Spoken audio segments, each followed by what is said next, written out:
Magandang araw sa lahat. Ako si Dr. Luis Fernando Garcia. Ngayon ay susuriin natin ang paksa Gulay 1 para sa ayong MGA buto. Bilang isang doktor na may 35 taon ng karanasan, nais kong talakayin ngayon ang pinakamahusay na gulay para palakasin ang inyong mga buto.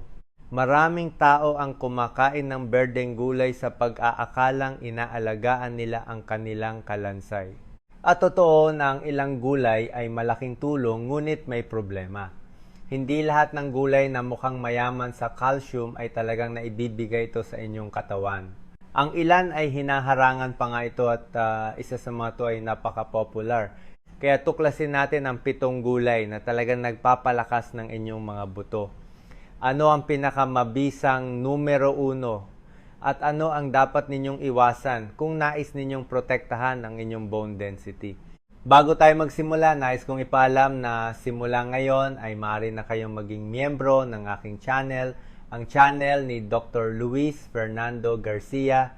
Magkakaroon kayo ng access sa lahat ng aking mga kurso na may step-by-step na plano at ang una ay ang aking pinakakumpletong kurso sa malalakas na buto, mahigit 2 oras kung saan gagabayan ko kayo sa loob ng 60 araw. Available na to ngayon. Mag-click lamang sa button na sumali para sa karagdagang impormasyon. Maraming salamat. At ngayon, ipagpatuloy natin ang video. Isa sa mga gulay na halos walang bumabanggit pagdating sa buto ay ang kangkong, ang maliit at medyo maanghang na dahon na lumalaki malapit sa tubig at madalas ay hindi pinapansin ng marami sa palengke. Ang kangkong ay may calcium ngunit ang tunay nitong kapangyarihan ay nasa isa pang mineral na madalas hindi napapansin, ang manganese. At bakit ito napakahalaga?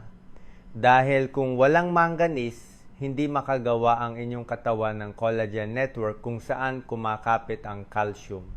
Maaari kayong uminom ng maraming calcium ngunit kung wala kayong estrukturang iyon, walang kakapitan ang mineral. Ang kangkong ay nagbibigay ng parehong ito sa isang kagat.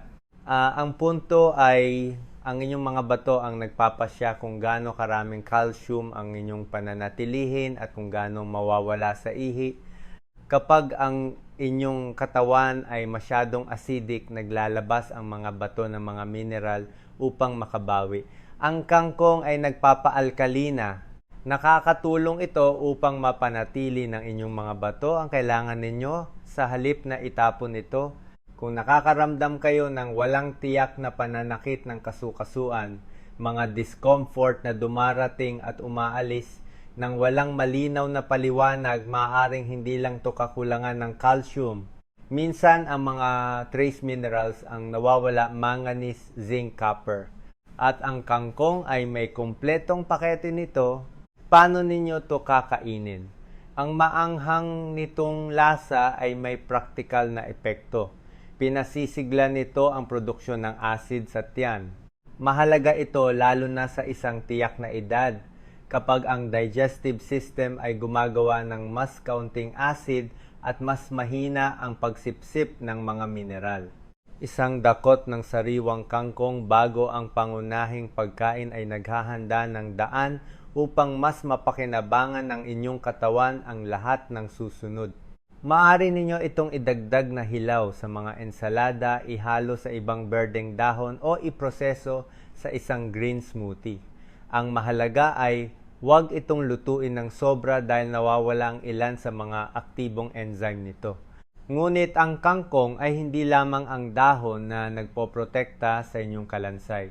May isa pa na may mas interesanteng profile para sa sirkulasyon na nagdadala ng sustansya hanggang sa buto. Ang inyong kalansay ay nangangailangan ng calcium, alam ng lahat yan. Ngunit may isang bagay na nakakalimutan ng marami, ang calcium na iyon ay kailangang makarating sa buto at para doon kailangan nito ng bukas na mga daanan. Kailangan nito ng dugo na dumadaloy ng malakas hanggang sa lamad na bumabalot sa bawat buto, ang periosteum, diyan pumapasok ang arugula. Ang dahong ito na may matapang at bahagyang mapait na lasa ay may 160 milligrams, 160 milligrams ng calcium sa bawat 100 gramo, 100 gram, isang respetadong numero, ngunit ang tunay nitong bentahe ay nasa ibang bahagi. Ang arugula ay mayaman sa vegetable nitrates. Kapag kinain ninyo ito, binabago ng inyong katawan ang mga ito sa nitric oxide. At ano ang ginagawa ng nitric oxide? Pinapalaki nito ang mga daluyan ng dugo, binubuksan ang mga daanan na binanggit ko, at pinapayagan ang dugo na puno ng mineral na makarating kung saan ito dapat. At may isa pang detalye, maraming birding dahon ang may oxalates, mga substance na humaharang sa calcium at nagiging imposibleng masipsip. Ang arugula ay may napakababang antas. Nangangahulugan iyan na ang calcium na nakikita ninyo sa label ay totoong calcium na talagang magagamit ng inyong katawan. Kung gusto ninyo itong kainin, ang pinakasimpleng paraan ay bilang base ng inyong mga ensalada, isang masaganang dakot bawat araw. Hindi ninyo kailangang lutuin o ihanda sa anumang espesyal na paraan. Ang hilaw na arugula ay nagpapanatili ng lahat ng aktibong nitrates nito. Maaari ninyo itong ihalo sa ibang dahon, dagdagan ng kaunting buto ng linga sa ibabaw para sa dagdag na calcium at timplahan ng extra virgin olive oil at lemon. Sa katunayan, ang lemon ay nagbibigay ng vitamin C at ang vitamin C ay nakakatulong sa paggawa ng collagen na nagbibigay ng flexibility sa buto. Ito ay isang kombinasyon na gumagana ng sama-sama nang hindi ninyo kailangan mag-isip ng husto. Ipinapakita ng arugula ang isang bagay na mas gustong hindi sabihin sa atin ng industriya ng dairy, hindi sapat na ipasok lang ang calcium sa katawan. Kailangan ninyong tiyakin na makarating ito sa patutunguhan nito. Ngunit mag-ingat dahil may isa pang napaka-popular na berdeng dahon. Isang dahon na lumalabas sa lahat ng listahan ng malusog na pagkain na ginagawa ang eksaktong kabaligtaran. Mukha itong mayaman sa calcium, ngunit halos hindi ito mapakinabangan ng inyong katawan. At ang sikat na berdeng dahon na iyan ay ang spinach, ang ginawa ni Popeye, na simbolo ng lakas ang lumalabas sa bawat listahan ng superfood. Ngunit may malubhang problema. Hindi ma-access ng inyong katawan ang calcium na iyon. Ang spinach ay may matinding antas ng oxalic acid. Kapag kumain kayo ng spinach, ang acid na iyon ay nakikipagtagpo sa calcium sa loob ng inyong bituka. Nagtatambalan sila, bumubuo ng calcium oxalate crystals at ang mga kristal na iyon ay hindi nalulusaw. Hindi sila masipsip ng inyong digestive system at direkta itong inilalabas. Kaya sa lahat ng calcium na nilalaman ng spinach, mas mababa sa 5%, 5% lamang ang nasisipsip ninyo. Napakababang performance yan. Kung ihahambing sa ibang berdeng dahon ang spinach, ang nasa huling pwesto at may mas masama pa. Ang mga oxalate crystals na iyon ay hindi lang humaharang sa calcium ng spinach mismo. Kung kakain kayo ng spinach kasama ng ibang pagkaing mayaman sa calcium, ang oxalic acid ay humaharang din sa calcium na iyon, kinukuha ito. Ninanakawan kayo nito ng mga mineral na galing sa ibang pinagmulan. Oo, para sa paningin may tunay na benepisyo ang spinach. Ang mga carotenoids nito ay nagpoprotekta sa retina, ngunit para sa buto ito ang matatawag nating ghost calcium. Lumalabas ito sa mga numero, ngunit hindi ito nakakarating sa inyong kalansay. Kaya kung may osteopenia kayo o mababang bone density, mainam na limitahan ang spinach. Hindi ito nangangahulugang alisin ito ng tuluyan kung gusto ninyo, ngunit kailangan ninyong maunawaan na hindi ito maituturing na pinagmulan ng calcium. Sa bawat pagpuno ninyo ng plato ng spinach, sa pag-aakalang inaalagaan ninyo ang inyong mga buto, ay namumuhunan kayo sa isang account na walang interes. At ang alternatibo ay malinaw. Ang mga cruciferous na gulay, ang mga repolyo, mga gulay na may totoong calcium. Calcium na kinikilala at ginagamit ng inyong katawan. Isa sa mga ito ay napakabisa na ang isang tasa lamang na luto ay direktang nakikipagkumpetensya sa isang baso ng gatas sa netong na-absorb na calcium at meron pa itong magnesium na wala sa gatas. Ang tinutukoy ko ay ang pechay, ang malalaking madilim na dahon na may matibay na texture na sa maraming bansa ay itinuturing na simpleng pagkain ng mahihirap murang pagkain. At diyan mismo ang ironya dahil ang murang dahon na to ay isa sa mga pinakakumpletong pinagmulan ng calcium na umiiral sa mundo ng halaman. Ang katotohanan ay karamihan sa mga pinagmulan ng calcium ay kulang sa magnesium. At ang magnesium ay mahalaga, ito ay gumagana bilang pandikit na tumutulong sa calcium na kumapit sa buto. Kung walang sapat na magnesium, ang bahagi ng calcium ay lumulutang sa inyong dugo ng walang direksyon. Siyempre, maaari itong magtapos sa pagdeposito sa mga arterya sa halip na sa kalansay. Ang pechay ay naglalaman ng parehong mineral sa ratio na kailangan ng inyong katawan. Hindi ninyo kailangang pagsamahin ang mga pagkain o kalkulahin ang mga proportion. Balanseng-balanse na to mula sa pinagmulan. Sa loob ng maraming henerasyon sa mga rural na lugar kung saan mahal o limitado ang mga produkto ng dairy, ang pechay ang nagbigay sustento sa buong pamilya.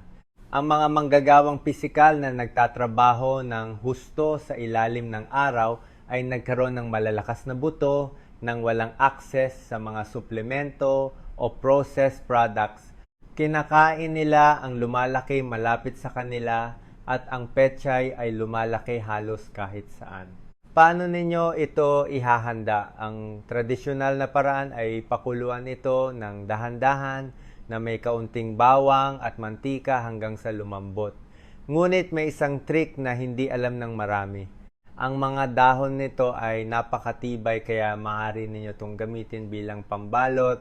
Sa halip na harina o tinapay, ipabalot ang inyong mga palaman sa isang bahagyang pinakuluan na dahon ng pechay. Sa ganitong paraan, inaalis ninyo ang mga refined flours na maaring magdulot ng pamamaga at nagdadagdag kayo ng mga mineral sa bawat kagat. Ang lasa ay banayad, mas hindi mapait kaysa sa ibang uri ng repolyo. Kahit ang mga taong ayaw sa broccoli o Brussels sprouts ay kadalasang nakakatolerate ng pechay. Ngunit, hindi lahat ng uri ng repolyo ay may parehong profile. May isang uri na galing sa Asia na mas mahusay sa isang partikular na aspeto ang efficiency. Meron tong mas kaunting total calcium kaysa sa pechay ngunit mas malaki ang porsyento na nasisipsip ng inyong katawan. Ito ang pagkakaiba sa pagitan ng kung ano ang pumapasok sa bibig at kung ano ang talagang nakakarating sa buto. At ang uri na yon ay ang bok choy, ang Chinese cabbage, na matatagpuan ninyo sa maraming supermarket na may mapuputi at makakatas na tangkay at matitingkad na berdeng dahon. Kung titingnan ninyo ang nutritional label, ang bok choy ay tila may mas kaunting calcium kaysa sa karamihan ng mga bida ngayon. At totoo iyan sa raw numbers, talo ito sa paghahambing, ngunit narito ang isang bagay na ganap na nagbabago sa equation. Sinasipsip ng inyong katawan ang sa pagitan ng 50, 50 at 60%, 60% ng calcium mula sa bok choy. Nangangahulugan ito na ang mahalaga ay hindi kung gaano karaming calcium ang pumapasok sa inyong bibig. Ang mahalaga ay kung gaano ang nakakarating sa inyong dugo at mula dun sa inyong buto. Mas mahusay ang bok choy sa net efficiency. Naghahatid ito ng mas maraming kapaki-pakinabang na mineral sa bawat calorie na inyong kinakain. Ang totoo, tinuruan tayo na basahin ang mga label sa paghahanap ng malalaking numero, ngunit ang mga numerong iyon ay hindi nagkukwento ng buong kwento. Ang isang pagkain na may mas kaunting total calcium ay maaring mas mahusay na magbigay sustansya sa inyong kalansay kung talagang mapakinabangan ito ng inyong katawan. At ang bok choy ay may isa pang bentahe. Napakabanayad nito para sa digestive system. Mayroon itong mababang profile sa FODMAPs, ang mga compound na nagpapakuluan sa bituka at nagdudulot ng pamamaga, utot at discomfort. Maraming taong may irritable bowel o sensitibong digestive system ang hindi nakakatolerate ng ibang uri ng repolyo. Ang broccoli ay hindi maganda para sa kanila. Ang Brussels sprouts ay nagpapamaga sa kanila, ngunit ang bok choy ay karaniwang walang problema at ginagawa nitong isang gateway sa mundo ng mga cruciferous na gulay para sa mga naniniwala na ang mga gulay na ito ay hindi para sa kanila. Mayaman din ito sa vitamin A na nagpoprotekta sa mga mucous membrane ng digestive system at nakakatulong na mapanatili ang mahusay na pagsipsip ng bituka.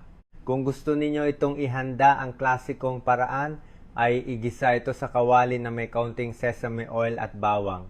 Ang pagluluto ay tumatagal lamang ng 2 o 3 minuto. Dahil mabilis itong maluto, napapanatili nito ang mga bitamina na nawawala sa ibang gulay sa mahabang pagluluto. Maaari ninyo itong idagdag sa mga sopa sa huling bahagi bago isilbi upang mapanatili ang malutong nitong texture. Ngunit mag-ingat dahil may isa pang napaka-popular na cruciferous na gulay isa na may reputasyon bilang superfood na nawawalan ng malaking bahagi ng kapangyarihan nito kung mali ang paghahanda ninyo at karamihan sa mga tao ay eksakto ang pagluluto nito. Ang tinutukoy ko ay ang broccoli, ang gulay na lumalabas sa bawat listahan ng malusog na pagkain mayaman sa calcium, vitamin K, sa sulfur compounds na nagpoprotekta sa mga cell, isang tunay na kakampi para sa inyong kalansay. Ngunit ang pinakakaraniwang pagkakamali ay ang pagpapakulo nito sa isang palayok na may maraming tubig at hayaan ito hanggang sa lumambot, malambot, madaling nguyain. Mukha itong walang pinsala, tila ang lohikal na paraan upang ihanda ito, ngunit meron itong 2 malubhang kahihinatnan. Ang una, nilalabas ng tubig ang mga mineral, ang calcium, ang magnesium, ang potassium, nalulusaw sila sa likido ng pagluluto, at kung itatapon ninyo ang tubig na yon, itinapon ninyo rin ang malaking bahagi ng inyong hinahanap. At ang pangalawa ay mas masahol pa. Ang broccoli ay may isang enzyme na tinatawag na myrosinase. Ang enzyme na ito ang responsable sa pag-activate ng sulforaphan, isa sa mga pinakamabisang compound para sa kalusugan ng buto at proteksyon ng cell. Kung walang myrosinase, hindi nabubuo ang sulforaphane at ganap na sinisira ng matagal na init ang enzyme na ito. Kaya naman kapag pinakukuluan ninyo ang broccoli hanggang sa lumambot, nakakakuha lang kayo ng fiber at kaunti pa. Ang star compound ay hindi kailanman na-activate. Paano ninyo ito ihahanda kung gayon? Ang solusyon ay lutuin ito sa steam sa loob ng 3 o 4 na minuto hanggang sa maging al dente na may matingkad na luntian at may kaunting resistance pa rin sa pagnguya. Sa ganitong paraan, napapanatili ninyo ang aktibong enzyme at napananatili ang mga mineral sa loob ng gulay. Kung mas gusto ninyong pakuluan to dahil mas gusto ninyong malambot na texture, may isang trick na hindi alam ng kakaunti. Maaari kayong magdagdag ng kurot ng powdered mustard seeds bago kumain. Ang mustard seeds ay may parehong enzyme na nawawala sa broccoli kapag pinakuluan. Sa pamamagitan ng pagwiwisik nito, sa ibabaw muli ninyong ipinapakilala ang myrosinase at pinapayagan na ma-activate ang sulforaphane sa inyong plato. At ito ay isang kapaki-pakinabang na senyales kung ang broccoli ay may matapang na amoy ng asupre, sobra ang pagkaluto ninyo. Ang amoy na iyon ay nagpapahiwatig na ang mga compound ay masyadong nasira. Ang maayos na inihandang broccoli ay gamot para sa inyong mga buto. Ang maling paghahanda ay puro berdeng palaman lamang. Ngunit may isa pang repolyo na hindi nangangailangan ng mga trick sa pagluluto dahil ang tunay nitong mahika ay lumalabas kapag binago ninyo ito sa pamamagitan ng isang sinaunang proseso na nagpaparami ng mga benepisyo nito. Ang repolyong iyon ay ang repolyo ang pinakasimple sa lahat, ang pinakamura ang matatagpuan ninyo sa anumang pamilihan sa mundo sa kaunting halaga. Sa unang tingin ay hindi ito nakakabilib, ngunit nagtatago ito ng isang bagay na maaaring ganap na magpabago kung paano pinamamahalaan ng inyong katawan ang calcium. Ang hilaw na repolyo ay meron ng sarili nitong benepisyo. Mayaman ito sa vitamin C at ang vitamin C ay mahalaga para sa paggawa ng collagen. Kung walang collagen, nawawala ang flexibility ng buto, nagiging malutong to tulad ng tisa. Pinananatili ng vitamin C ang elastic network na nagpapahintulot sa buto na sumipsip ng mga epekto ng hindi nababali, ngunit ang tunay na potensyal ng repolyo ay lumalabas kapag pinapakuluan ninyo ito, kapag ginagawa ninyo itong sauerkraut.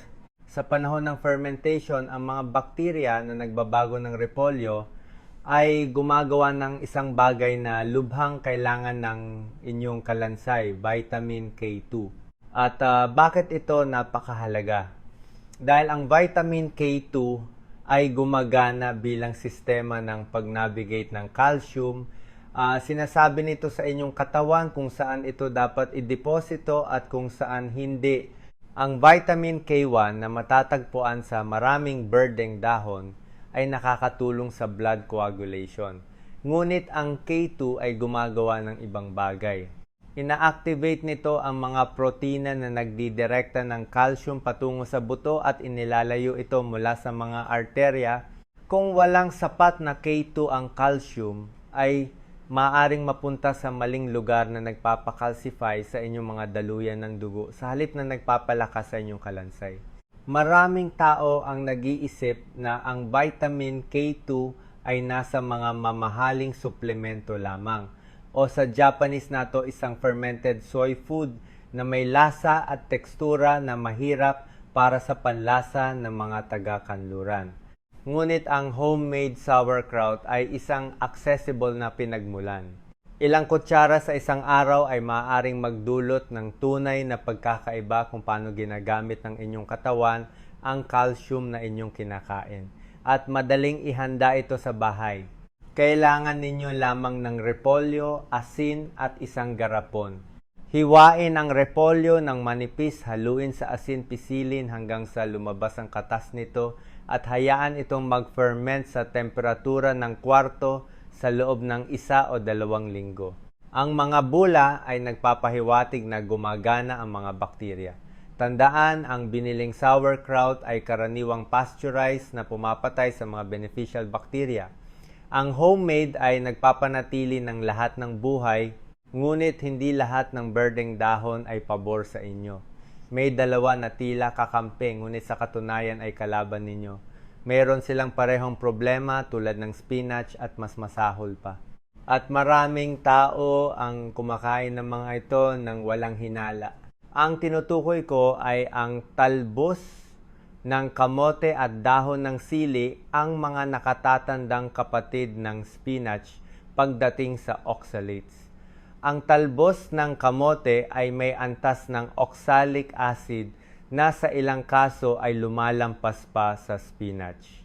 Ang dahon ng sili na kadalasang kasama ng sili mismo at ginagamit ng marami para hindi masayang ay may mas mataas pang konsentrasyon.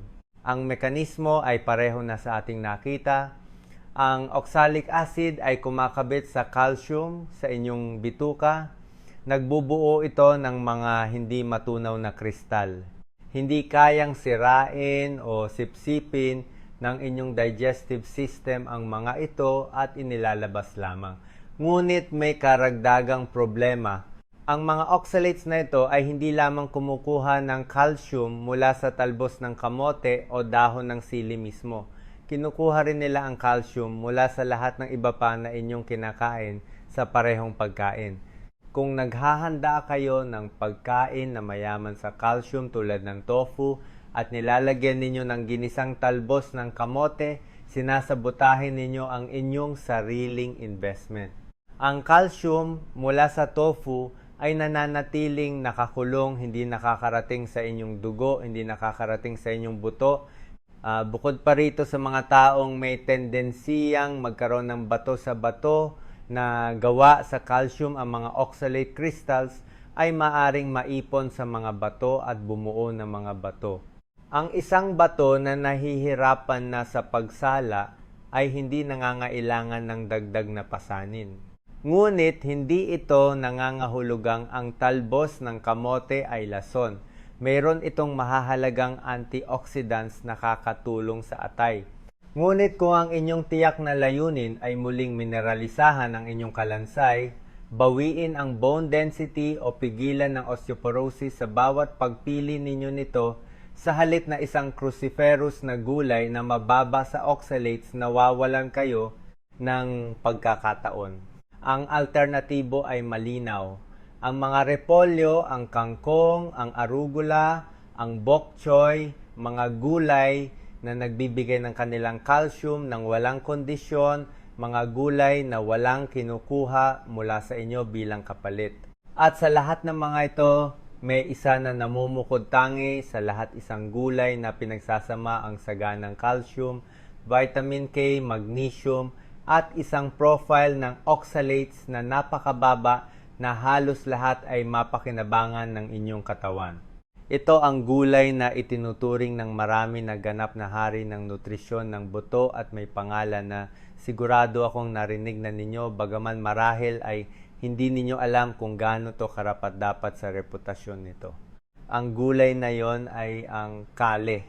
Ito ang tanging gulay na pinagsasama ang tatlong pangunahing elemento sa eksaktong balanse na kailangan ng inyong kalansay sa ganang calcium, vitamin K1 at magnesium. Ang tatlo ay magkasama sa mga proporsyon na kinikilala at ginagamit ng katawan ng tao ng walang kahirapan. Hindi tulad ng spinach, ang kale ay may napakababang antas ng oxalates. Binabago nito ang lahat. Ang calcium na nilalaman nito ay libre. Walang oxalic acid na naghihintay na kuhanin ito. Walang hindi matunaw na kristal na humaharang sa pagsipsip. Ang pumapasok sa inyong bibig ay nakakarating sa inyong dugo at mula doon sa inyong buto.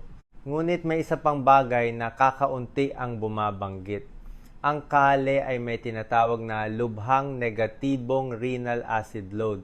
Nangangahulugan ito na ito ay lubhang nagpapaalkalina. Kapag kumain kayo nito, hindi kailangang gamitin ng inyong katawan ang sarili nitong reserba ng calcium para ma-neutralize ang kaasiman. Sa kabaligtaran, pinapaboran nito na panatilihin ninyo ang mga mineral sa halip na mawala. Maraming pagkain, kahit ang ilan na itinuturing na malusog, ay nagiiwan ng acidic residue na kailangan bayaran ng inyong organismo. Ang bayad na iyon ay nagmumula sa inyong mga buto, ngunit ang kale ay ginagawa ang kabaligtaran. Nagdeposito ito sa halip na kumuha.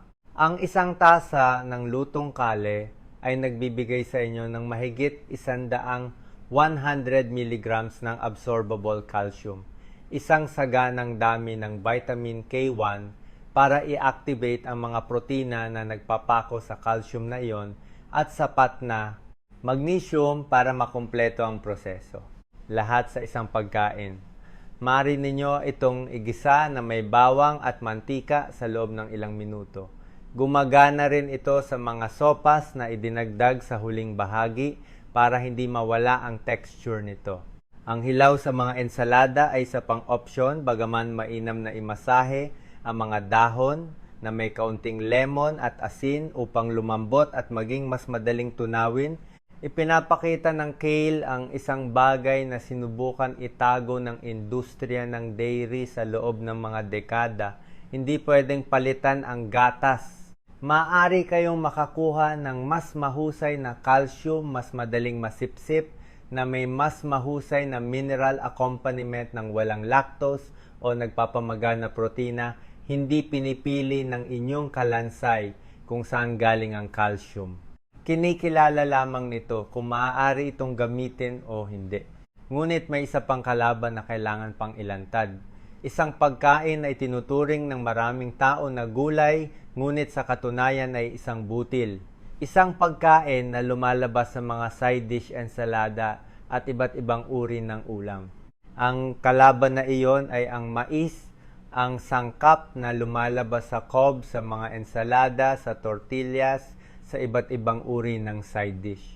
Ang pagkain na maraming tao ang inilalagay sa kategorya ng gulay nang hindi nag-iisip ng dalawang beses. Ngunit ang mais ay hindi gulay, ito ay isang butil.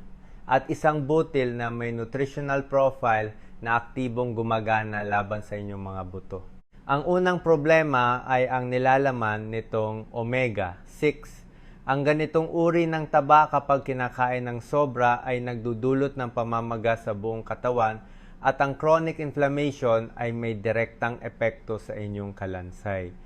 Ina-activate nito ang mga cell na tinatawag na osteoclast, ang responsable sa paggiba ng lumang buto upang mapalitan ito ng bagong buto ng katawan.